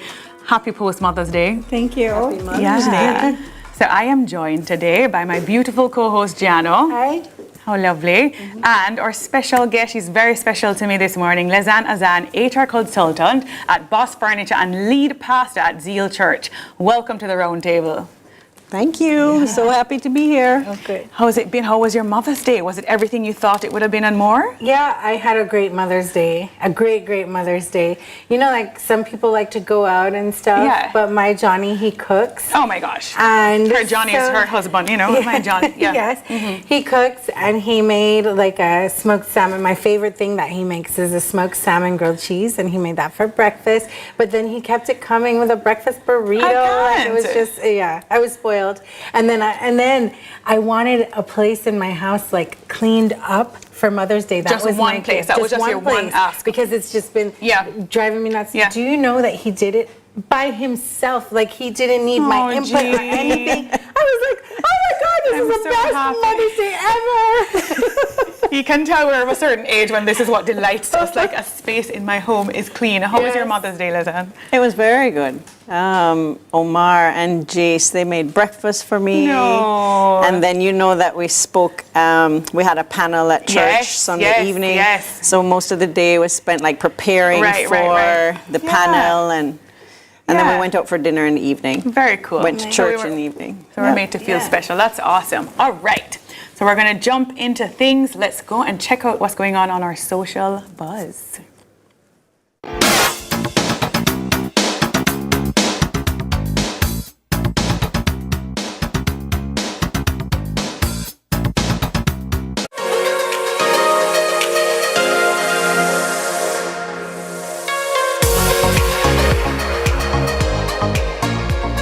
Didn't say bigs eat the cereal law. You know Who what I mean? did that? I don't know. We need to talk. We need to have a family meeting in here. Camera 3, DJ. Yeah, we need to have a family meeting. DJ, I know it's you. I saw crumbs on your cheek. Yes. DJ. DJ, you can't tell me nothing. Now you deal with the Cocoa Puffs there. I know it. I shame all out of them. When I must talk up. This is like, DJ, let me see your face. DJ was shocked Are you over guilty? there. DJ, I can't believe they did that to you. Social buzz. Whoa. I can't believe. No, I'll get back at them for you. So guys, so the whole thing is we'll have 3 cereal containers back there in one of our set spaces, and we just find out every few morning in the kitchen. Yeah. It just a good old everybody. down. Nobody's supposed to touch it. Nobody's supposed to eat it. So then what's the mystery? But What it's a happens lot at of night? people that do it. I'm sure it's not just DJ. DJ, I Speak really, up for yourself. I'm so sorry. I can't even believe they did this to you. I for am social so buzz. sorry. I'm so sorry. All right. So let's kick off the next segment. Now it's time for our bag of things. I see some few little things. I'm excited for this one. Yeah. Yeah.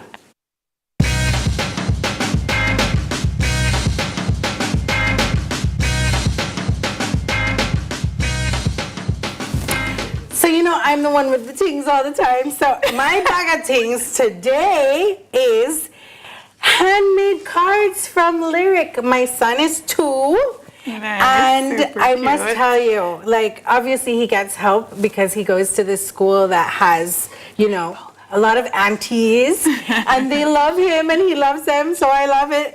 And so this was this year's Mother's Day card. It's Happy Mother's Day. So I would imagine that what they have him do is like the crepe paper, they probably have him roll it up so that they could stick it on like in the form of flowers. So this is the bouquet, and then because he can't write yet, right? So they so they print something to your mom and everything. But it's so cute because like when I pick him up, they like actually hand it, like they give it to him to hand to me. So he's like, "Mommy, this is for you." Oh, he's so excited. And yeah, so he did one for Valentine's Day as well because the one from last year, was really cool. I don't know if they have, I sent them a picture, but I don't know if they have it. But it had like his handprint made the bouquet. So like he painted the hand on there, and then that's what the flowers. You remember were. those days, Lezanne? Yeah, like it's so cute. And then there's this one. This one was for Valentine's Day. So Valentine's Day is real special because what happens is, this is a dinosaur one. It says, "You are dynamite. I love you." Right? And then so with this one, I would imagine they make him draw these lines and they make him stick this. In there. Yeah, they make him stick this thing, and then it opens this way. But he tore it after, you know. That's what they do at that age. Yeah. But it's really sweet because there's always one for Mother's Day, Father's Day, Valentine's Day. He comes with 2, one for mommy and for daddy. So I feel like, oh my gosh, I cherish these things. Special. I remember those days. How old is he? How old? He's 2. 2. Enjoy. Yeah. And just where to store those. We need to have a conversation. All right. So I see something hot coming. I hope I smell something hot coming, but I won't have my hopes high. Thank you, Abby. All right. So in our box today, all right. So the topic, parental influence versus child autonomy, nurturing individuality. I like this topic. I really like this topic. All right, so we're going to kick off with our beautiful guest because she has 3 amazing kids. I think she's probably ahead of all of us. What stands out to you in that? Well, I have 3 sons. Yes. They're 28, 26, and 12. Okay. 2 daughters-in-law and a granddaughter that's 2. Violet. I wish we had a picture. She's so cute. She's the cutest thing. You know, Jay said, "You're going to mention my name on." So hi, Jace. Hi, we love you, Jace.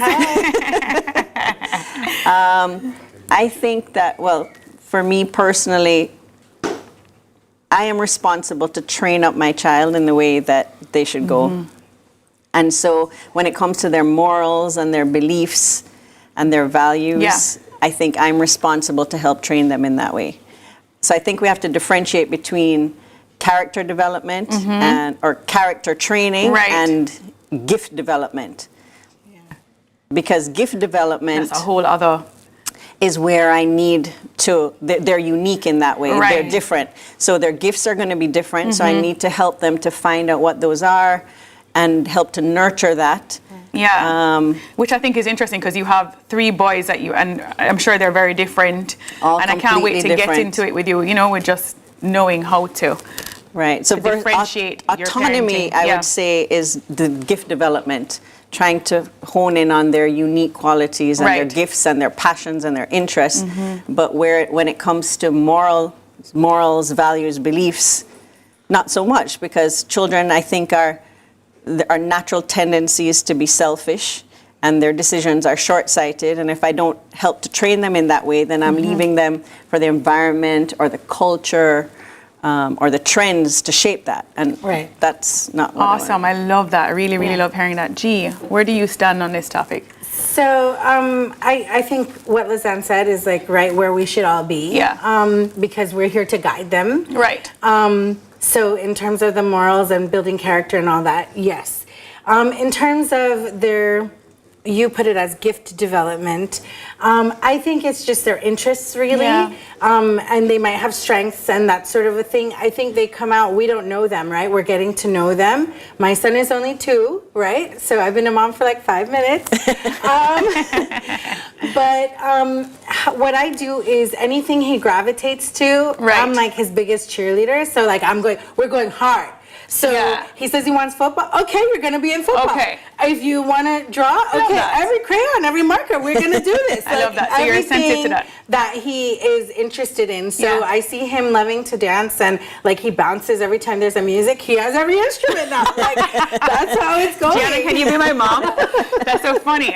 So for me, it's so funny because Bruce and I have been talking, you know, and hopefully one day we'll have a child. And so I was sitting there thinking, do we decide from now what we want our child's future to look like? Because I've been reading a couple books, and when I think back to Serena and Venus, their parents had a plan for them before they even knew they were conceived. And they went into that, and luckily they weren't resentful that this is what their parents had them. They didn't even wait to find out if they had a gift in dancing or singing, right? And then I have another couple who did an experiment where they had 3 children. They wanted them to be chess stars. So they put chess players on the wall, they had chess boards, and that's all they allowed them to know. And by the age 12, they were like the biggest chess players in the world. So I know that is a fact. However, when it comes to like religion and denomination, coming from California, I know parents who don't even decide on the sex. They allow the child to play with dolls and trucks and figure it out on their own. So I'm very averse to that. I do believe that God chose me on purpose for my children. I do believe I have some kind of authority and influence why he brought me here, why he brought to the country I live in. And so I need to trust my ideas and hopes of my children, So it's interesting because, yes, I don't budge on, like, say, religion or... It's just such a sensitive topic. So I love talking about this because I want to know where to find that happy balance with putting the energy into what I believe they should be a part of, and then leaving it to kind of. But there's limitations to that, though, right? Go for it. Because when it comes to you deciding for them, a fish will never be able to climb a tree. Fair. So it's like a lot that goes into affecting their psyche when they can't actually ever live up to the expectations that you have for them. So I feel like in certain instances, it might not be the best thing, which is why, but I understand your examples of this starting early. Right. So start early, which is why my son is 2 and he has every instrument, because he showed me a little bit.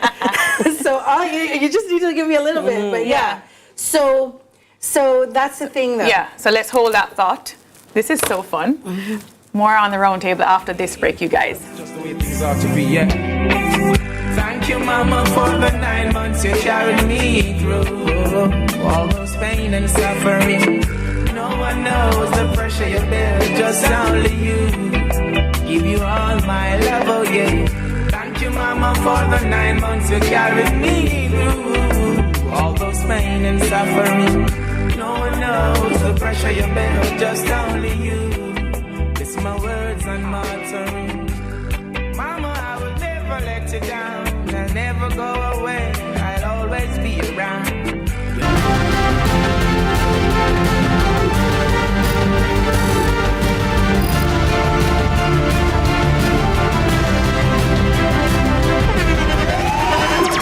The internationally acclaimed On Stage with Winfred Williams. At a new time, Saturdays at 8 p.m. on CVMTV. So much more than entertainment. Them girl, they are really a bella. If you can't make sauce from scratch. And yeah, top girl. Miss Chanel Muir is in the building. With the same guy. You remember the same guy? Yes, the same guy. Yes. I'ma tell you about my new man. And you're exclusively watching Cooking with Love. You don't see me exclusive. Because here I am on Cooking with Love with Mr. Hey, I didn't know. Being a pandemic artist. Nice. All right, bye. Yes, your new chef Chanel Muir is taking over.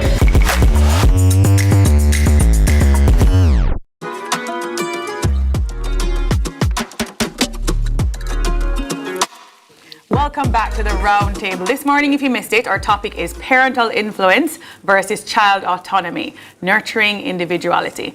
So we've been having a riveting conversation, and before the break, Gianna was telling us a little story I was just talking about the limitations that exist when you think that there's something good for your child, or you plan ahead, which, I mean, as parents, we want to plan, right? Because we want to be able to put all our ducks in a row and give them the best possible, right? So the best possible, we might think we know. But the thing is that the kids might think differently and feel differently. And even though I talk about how I make sure he has every instrument, like in 2 years, he might tell me he's not into music. And you're okay with just shifting and we have pivoting to as pivot. needed. Like we have to work it out, because nobody knows. You don't even know what you end up falling into later in life. I don't even know what I want to do right now. And I think sometimes as parents, you have to be careful not to put your desires on the child. So, for instance, if you have a parent that wanted to be a lawyer and they never became a lawyer, so now they want their child to become a lawyer. Right. And then they become very controlling. So sometimes you have to be careful not to fall into the trap of becoming too controlling, because the root of control really is fear. So having your 3 boys, right? What did you learn, or maybe something that you would say really worked and you're carrying it on with Jace, and maybe you can teach your granddaughter, and what would you have shifted?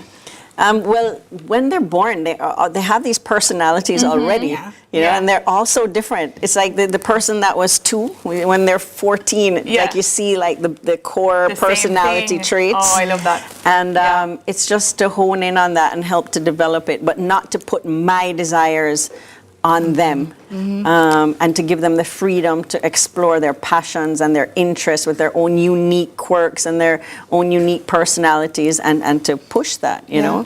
Like one might be more quiet, one might be very outgoing. Right. What are you going to do to hone in on both of those? Because both have their strengths. Right. And I want to jump into something that's a little bit, I feel like I'm old school here. If your child, I know Jace is super into social media, and if my child says, hey mom, I want to be a TikTok star, I don't know that I am ready to be like, hey, go for it, how can I encourage it? I feel like I'm a little bit old school in terms of really wanting them, go get your degree, like I can't believe I'm there. I know, are you so disappointed in me? I am. I really am. Gianna is our forward-thinking mom at the table, but that's where the world is going, you know. Are we ready as parents, as grandparents, even in Jamaica? You can tell me on YouTube, for these new kind of jobs. You're no longer going for the doctor, the lawyer, the entrepreneur. They're very unconventional. They're selling T-shirts. People, you know, they're going on YouTube just telling a story, and they're making millions, and that's what's going to, support their family. I think the best advice you can give them in that scenario is that they need to not be looking for the money. I know this is weird, but they need to be looking for something they love, the passion, because the money will come. Whatever it is that they're doing, they need to be the best at as themselves. Like they need to be the best themselves in that space. They need to be the expert in that space. So if it's TikTok, be the best TikTok ever, and make sure you have 1 billion views and all these things. Like that's how you encourage them.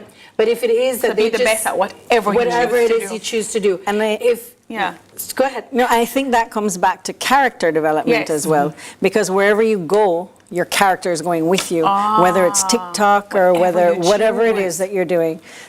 And I think that, for example, say it's TikTok. There's so many things that you're concerned about with TikTok, right? So, but if you train them well to make good decisions, to have the right character, to be responsible, then to be giving, to be serving, to not be all consumed with money, then those things are going to go with them wherever they are. But they're like jobs out there that we don't even know exist yet. Absolutely, absolutely. So we can't be too, old-fashioned where we're not open to realize that 10 years from now there are going to be jobs that exist that we don't even know about right now. And to be very honest with you, I think in a lot of situations where parents try to impose on their children what profession or career path they need to go on, I think it is rooted in money. They want to know that their kids will be able to be self-sufficient and they will be able to support themselves. So they choose like doctor, lawyer, accountant, Indian chief, whatever it is. It's with a good intention in mind that this is stable. I don't know that it's a good intention though, because it's teaching them to go for the money. I see what you're saying. And so therefore the TikTok person who goes for the money, it's like, okay, you've done this one viral post and what now? Like, what happens after that? Because you're still chasing, and you're chasing for the wrong reasons. If you are trying to offer the world the best you, that's what you're continually trying to do. That will be your message on TikTok. That will be your message in the classroom. That will be your message wherever it is. So if that's what you're doing, then you will continuously rise. Right. And you will always be, you know, leveling up. Yeah. So I it's think the it's whole... beautifully aspiration in a sense, because I wonder if our parent generation, like when you start a wholesale or a supermarket, that just comes down in the generations. You don't know if you like it. That's not something that you say, oh, this is my passion. You kind of just do it for, you know, just bring it, you know, for the betterment of the family. Right. And Dr. Loy, a similar thing. It's the stability that you're looking for. It's something that you know is sustainable. And so I find that, like what you're saying, the forward thinker, it's beyond that now. You're looking at it being a passion that drives it even before sustainability, something that's secure, something that is sure. I mean, survival is a different thing though, you know. Yeah. Like, so if it is that you need to survive and you want to, but that's not ultimately your career goal, right? Yeah. That's only to get you to a certain point. Yeah. So you do what you have to until you can do what you want to. But if you're fostering the strengths and the interests of the child, then they will also know that they're doing this right now. They're bagging groceries because they need to go through college, if it is that college is the way for that career, you know? So I know this conversation is getting hot, but it's time already for another break. It goes so quickly. See you soon, guys, after the break. Stay tuned.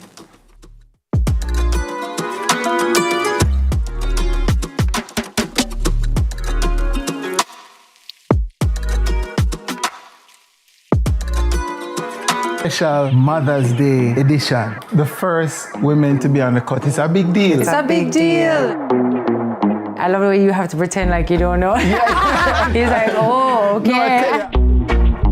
I have a daughter now who likes to watch it. She calls me Tessanchin, not mommy. That's Tessanchin. Yeah. You know, we aren't okay. This stuff isn't real. And this is real. They need to do... You're upset me. This is my show and you will not drop word from me. I could say things I couldn't. Like, take your time down the line. Here it is. My nice wife. Yeah. When I've done something, I've done it. And I don't necessarily want to do it again. She's built that Except house. for me. Over and over. Over and over again. The Cut is brought to you by Flo and Guinness.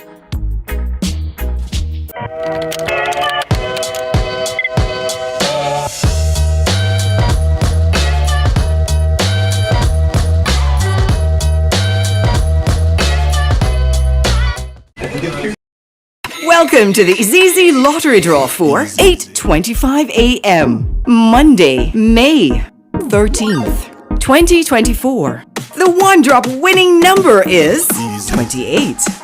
The hat-trick winning numbers are 5, 9, 9. The four-play winning numbers are 4, 8, 5, 6. The fireball is white. Thank you for playing with Izizi.